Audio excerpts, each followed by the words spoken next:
notebooks out. And what we're going to do right now is sentence writing. We've done this before, the Masterpeice sentence writing. Okay, and we're going to do it in a different way today. So we'll see how it works out with the changes that we made. So our goal, Edwin, is to expand our sentences.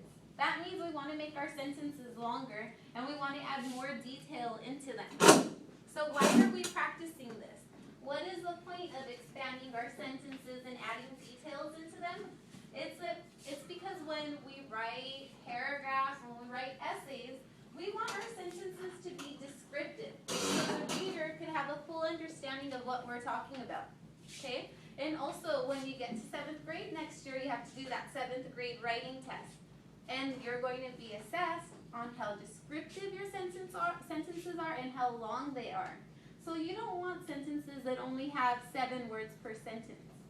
You want sentences that are longer, that have wonderful words in them or painted words in them, and they need to be longer, okay? So that's what we're going to practice today. Masterpeice sentence writing is a method to help you do that, a way to help you write longer descriptive sentences. So this is how we do it. First, we're going to go over the steps, okay? So at the top of your paper, you could just write sentence writing.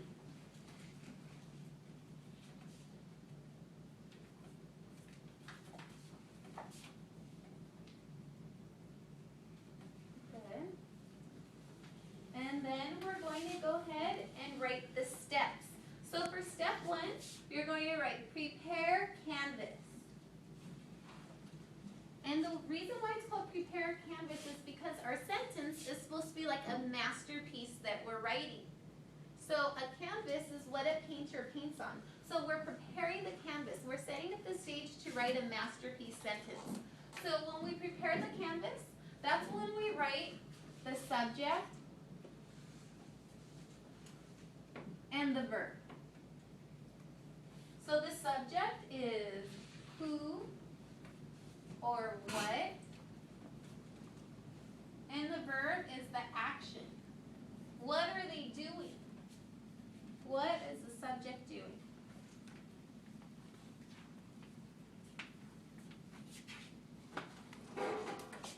This is kind of in my way here. Good. Okay, and then for step 2, we paint the subject, okay? So when we paint the subject, we're talking about our subject or who or what the sentence is about. And these are some of the questions that we could answer. We could answer which one? What kind?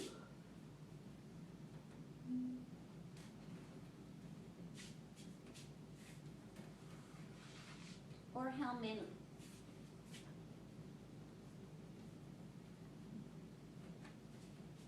Sometimes there'll only be one subject. Sometimes there'll be 2 or more. Yeah, I forgot to change my colors.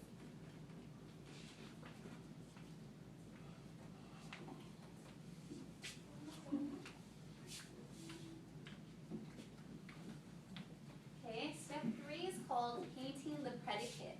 The predicate is the verb or the action. Okay, so to paint the predicate, we answer the questions when, where,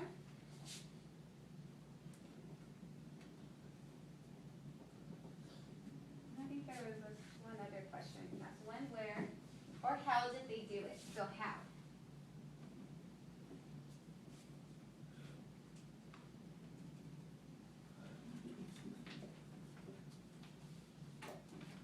Good. So that's when we think of all the words for our sentence during those first 3 steps. And then step 4 is we could change our words. We could revise them. We could start thinking of better words, okay? More colorful words. And that's what we did last time, so we're still going to do that. And then we're going to organize our sentence. And then the last step is we're going to capitalize the first word in the sentence, capitalize any names. Good, and put commas or periods, right? Whatever we need. So first, I'm going to do it. And you're going to watch me. And then we'll do one together. And then you'll try to do one by yourselves. Okay?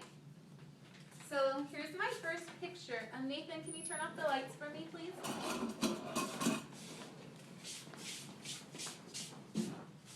Let's see how this will show up here.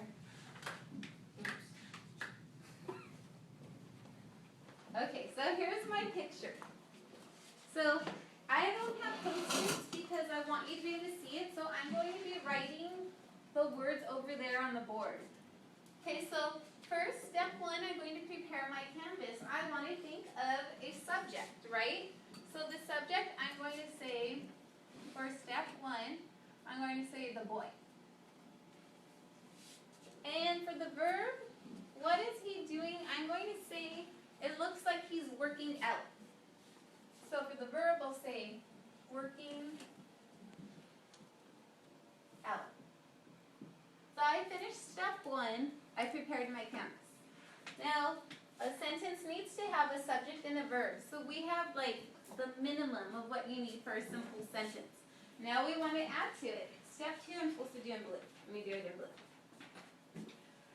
Which one, what kind, or how many? There's only one boy, right? So the boy is what I could say. For how many, I'll say step two. The boy, because there's one. What kind or which one? I'm going to say, he looks kind of wimpy to me. So wimpy. The wimpy boy with the glasses. So I'm going to put glasses. Wearing glasses. Those are words that I could use to describe him. Okay. So, which boy? The one wearing glasses, okay? Now let's go to step three. Painting the predicate. So now I'm going to think about the action of him working out. Okay, when is he working out? Where and how? Okay, so when is he working out? It's hard for me to tell in this picture when he was working out. It says here April 29th, 1922. So, I don't know if I want to write that in my sentence. I'm just going to say it's during the day. Okay, so when? I'll say during the day. I look like in a house. Oh, for where? So we'll say at home. At home. And then how? Pathetically or feebly. Like it doesn't seem like he's doing a good job of working out to me. So I'll say pathetically.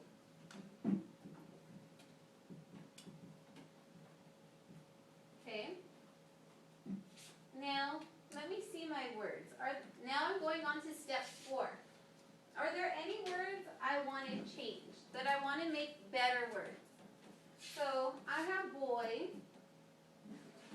Let's see, do I want to change boy to another word? Working out, maybe instead of working out I could say pumping iron. Have you ever heard of that term? No.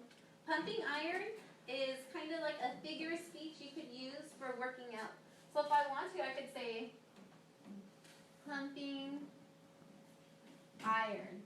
Because the weights, they're made of iron. They're like metal, so if you're pumping iron, you're lifting it up and down. They look like wood. Yeah, they kind of do. They look like his aren't really made of iron. Like maybe they're just plastic. They don't look very heavy, huh? Okay. How else could I describe him besides wimpy? Maybe he might be kind of geeky. Okay. At home, maybe I could say in his room. He might be in his room working out.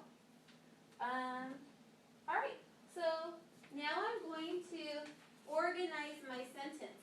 I'm going to write my sentence now, basically, okay? So I'm going to start off with the. So I use the. And then I'll say, should I use wimpy or geeky?